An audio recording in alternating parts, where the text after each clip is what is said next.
को ना गए तोरा बिना गई जियब को ना गए केने छवादा तू निभई है गे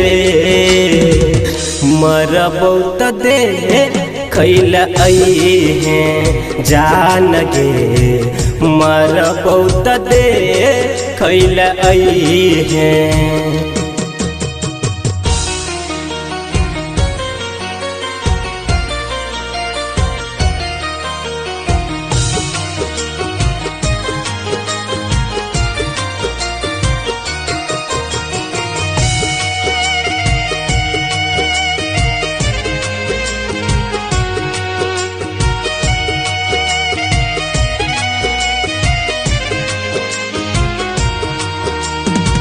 एक पल में छूट जेतो हमर तोहर साथ गे मर जेबो हम एगो मान ले न बात गे।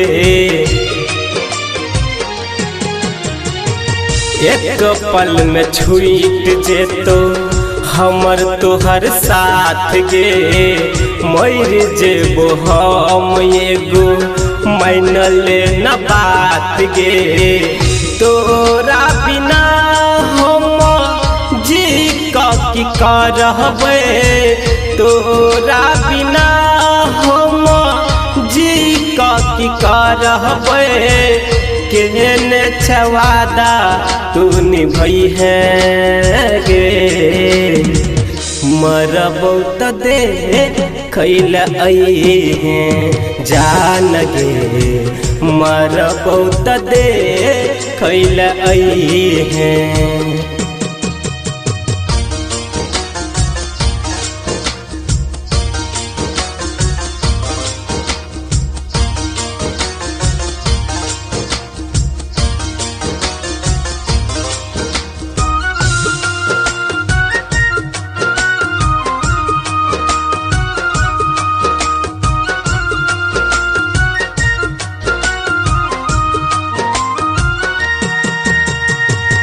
देबे हमर साथ छै नहीं जरूरी तोरा बिना जियब नहीं छै गे मजबूरी।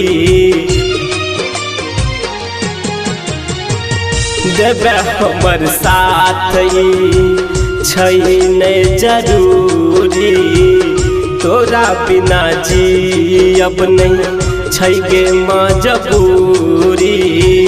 राइटर राजा अंकित कहै छो राइटर राजा अंकित कहै छो केने छवादा तू निभई है गे